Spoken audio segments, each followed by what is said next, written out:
اعوذ باللہ من الشیطان الرجیم بسم اللہ الرحمن الرحیم۔ السلام علیکم ٹی ایم اسلامی کے معزز ناظرین، آپ سب کو خوش آمدید۔ امید ہے آپ سب خیریت سے ہوں گے۔ آج کی ویڈیو شروع کرنے سے پہلے اگر آپ یوٹیوب کے اس منفرد چینل پر نئے ہیں تو اس کو سبسکرائب کر دیں اور سامنے موجود گھنٹی کے بٹن کو دبا دیں تاکہ نئی آنے والی ویڈیو کا نوٹیفیکیشن آپ تک پہنچ سکے، اور اگر ویڈیو اچھی لگے تو لائک کر دیں اور اس کو اینڈ تک ضرور دیکھیں۔ تو چلیے شروع کرتے ہیں۔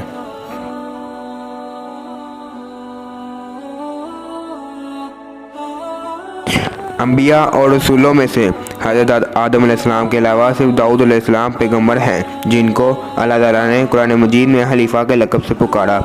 مفسرین اور مورخین تحقیق اور کاوش کے بعد حضرت داؤد علیہ السلام کی امتیازی خصوصیت کی حکمتیں بتاتے ہیں۔ پہلی یہ کہ جب بنی اسرائیل میں صدیوں سے قائم شدہ رسم کے خلاف حضرت داؤد علیہ السلام میں نبوت اور رسالت کے ساتھ حکومت سلطنت میں جمع کر دی گئی تو ضروری تھا کہ ان کو ایک ایسے لقب سے پکارا جائے جو اللہ تعالیٰ کی صفات اور علم و قدرت کا مظہر اتم ہونے پر صراحت کرتا ہو۔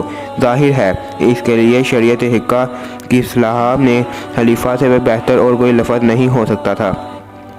دوسری حکمت یہ تھی کہ آپ کو حکومت اور بادشاہت کے ساتھ ساتھ اللہ تعالیٰ کی طرف سے کیونکہ نبوت اور زبور کی صورت میں کتاب بھی عنایت کی گئی تھی، لہٰذا اللہ تعالیٰ نے آپ کی ذات میں نبوت اور رسالت کے علاوہ حکومت اور بادشاہت کے جمع ہونے سے آپ کو خلیفہ کہہ کر پکارا۔ علامہ ابن کثیر کے مطابق آپ کا شجرہ نسب کچھ اس طرح ہے: داؤد بن لیثی بن عبد بن عابر بن سلمون بن نحسون بن اندیاب بن ارم بن حسرون بن فارس بن یہود بن یعقوب بن اسحاق بن ابراہیم۔ جس وقت حضرت داؤد علیہ السلام کو نبوت اور بادشاہت سے اللہ تعالیٰ نے سرفراز نہیں فرمایا تھا، اس وقت بنی اسرائیل کے اندر سموئیل کے نام کے پیغمبر موجود تھے۔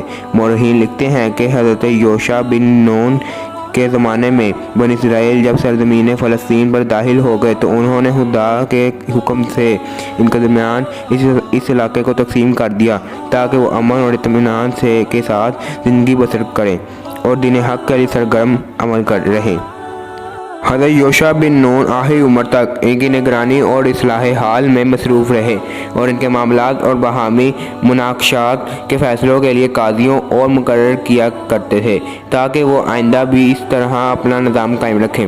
حضرت موسیٰ علیہ السلام کی وفات سے تقریباً 350 سال تک یہ نظام یوں ہی قائم رہا کہ خاندانوں اور قبیلوں میں سردار حکومت کرتے اور ان کے مناقشات، ان کے جھگڑے اور ایسے ہی معاملات کے فیصلے قاضی انجام دیتے تھے، اور نبی ان کے تمام امور کی نگرانی کے ساتھ ساتھ دین کی دعوت اور تبلیغ اور اس کی نشر و اشاعت کی خدمت سر انجام دیتے تھے۔ کبھی ایسا بھی ہوتا کہ اللہ تعالیٰ کے فضل سے ان ہی میں سے کسی قاضی کو منصب نبوت عطا ہو جاتا تھا، اور اس تمام عرصے میں بنی اسرائیل کا کوئی نہ کوئی بادشاہ ہوتا تھا اور نہ تمام قوم کا ایک حکمران، اور اس لیے ہمسایہ قومیں اکثر و بیشتر ان پر حملہ آور ہوتی رہتی تھی اور وہ ان کے ظلم کا نشانہ بنتے رہے تھے۔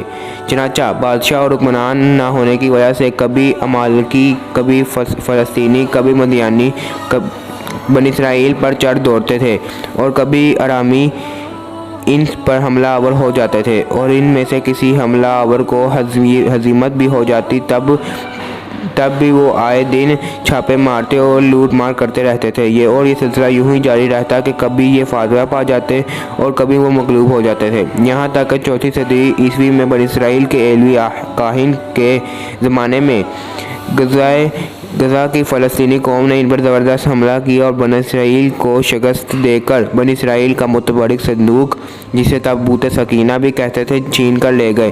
اس متبرک صندوق میں توریت کا اصل نسخہ، حضرت موسیٰ علیہ السلام اور حضرت ہارون علیہ السلام کے عصا اور پیراہن اور من کا مرتبان محفوظ تھے۔ فلسطینیوں نے اس کو اپنے مشہور مندر بیت وجون میں رکھ دیا۔ یہ مندر ان کے سب سے بڑے دیوتا وجون کے نام سے مرسوم تھا۔ وجون کا چہرہ انسانی تھا، دھر مچھلی سے مرکب تھا اور اسی مندر میں نصب تھا۔ نجار مصری کہتے ہیں کہ فلسطین کے مشہور شہر رملہ کے قریب آج بھی ایک بستی بیت وجون کے نام سے موجود ہے، اور غالب گمان یہ ہے کہ توریت میں وجون کے جس مندر کا ذکر ہے یہ وہی واقعہ ہوگا، اور اسی نسبت سے ان کا نام بھی بیت وجون رکھا گیا۔ چنانچہ مورخین لکھتے ہیں کہ بنی اسرائیل کے کاہن ایلی کا का जब ज़माना ख़त्म हो चुका तो एक काजी जिसका नाम शमूएल था, इसको अल्लाह ताला ने मनसब नबूवत अता फरमाया। हज़रत दाऊद अलैहिस्सलाम भी बनी इसराइल के बड़े नबी गुजरे हैं। आपका जिक्र कुरान पाक में कई जगह आया है। सूरत स्वाद में खसूसियत से नहायत तफसील से मिलता है। यह सूरह पारे में से है। आप पर आसमानी किताब ज़बूर नाजिल हुई थी। हज़रत मूसा अलैहिस्सलाम के इंतकाल के काफ़ी अरसे बाद बनी इसराइल के सरदारों ने इस वक्त के नबी हज़रत शमूएल अलैहिस्सलाम से कहा कि हमको एक बादशाह की ज़रूरत है जिसकी सरदारी में हम अल्लाह के दुश्मनों से जंग करें। अल्लाह के नबी इनकी हालत को खूब जानते। पहले उन्होंने इनकार कर दिया कि ये लोग बुज़दिल हैं और जंग वगैरह कुछ नहीं करेंगे, मगर जब कौम और सरदारों का इसरार बढ़ा और वो नहीं माने तो अल्लाह के नबी ने फरमाया, अल्लाह ताला ने तुम्हारे लिए तालूत को बादशाह मुकर्रर किया है। तालूत एक गरीब आदमी था, सरदार अमीर लोग तालूत का नाम सुनते ही नाराज़ हो गए कि सरदारी और बादशाहत तो हमारा हक था, ये गरीब आदमी को कैसे मिल सकता है। हज़रत तालूत बड़े आलिम, आबिद, जंग के माहिर और बड़े बहादुर और ताकतवर आदमी थे, इसलिए अल्लाह ने इनको बादशाह मुकर्रर किया था। अल्लाह के नज़दीक तो अमीर और गरीब सब बराबर हैं। इसके नज़दीक वही अच्छा है जो नेक हो। लोगों को तसल्ली के लिए इस वक्त के नबी ने यह फरमाया था कि हज़रत तालूत को बादशाह बनाने की एक निशानी ये भी है कि 3 संदूक में से हज़रत मूसा अलैहिस्सलाम और हज़रत हारून अलैहिस्सलाम की यादगार है। इसे फ़रिश्ते उठाकर तुम्हारे पास ले आएंगे। चनाचा फ़रिश्ते वो संदूक इनकी कौम के पास ले आए। आखिर उन्होंने हज़रत तालूत अलैहिस्सलाम को अपना बादशाह बना लिया।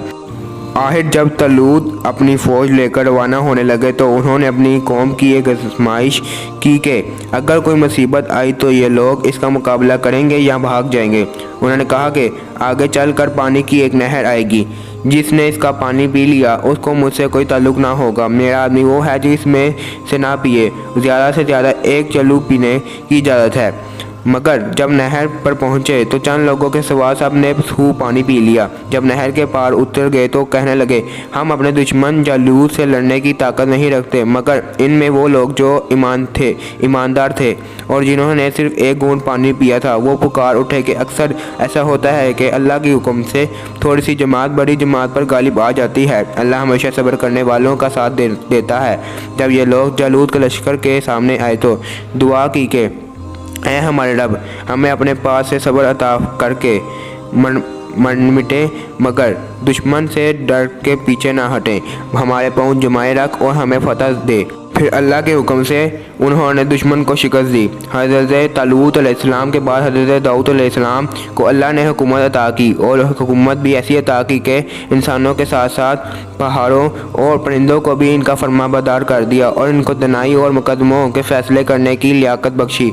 फिर भी वो अल्लाह की इबादत हर वक्त करते रहे और अल्लाह ने इनको हुक्म दिया कि वो पूरी जरहें बनाएं, कड़ियों के जोड़ने में मुनासिब अंदाज का ख्याल रखें और अपनी ज़िंदगी नेक कामों में पर खर्च करें। एक दफ़ा अल्लाह ताला ने इनका इम्तहान लिया।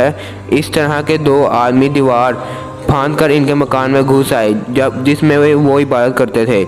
आपने इन्हें देखा तो घबरा गए। उन्होंने कहा, आप घबराएं नहीं, हम अपना झगड़ा लेकर आए हैं।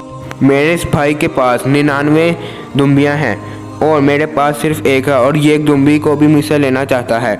आप इंसाफ के साथ फैसला करें।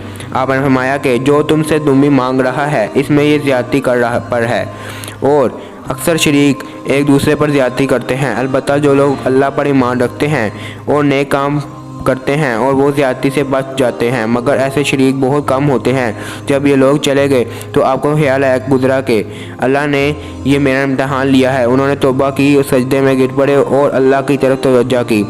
अल्लाह ताला ने फरमाया कि ऐ दाऊद, हमने तुम्हें इस ज़मीन पर खलीफा बनाया है। लोगों में इंसाफ करना और अपनी ख्वाहिश पर ना चलना, वरना अल्लाह की राह से भटक जाओगे। हज़रत दाऊद अलैहिस्सलाम के किस्से में हमको ये सबक मिलते हैं। पहला, मुसलमानों के बादशाह के लिए अमीर होना ज़रूरी नहीं, बल्कि इसको आम तो ताकतवर, आलिम ताकतवर, बहादुर और लड़ाई के तरीके मालूम होने चाहिए। जैसे हज़रत तालूत अलैहिस्सलाम को गरीब आदमी थे, मगर ये सब खूबियाँ इनमें मौजूद थीं। अल्लाह ताला ने इनको बादशाह बनाया।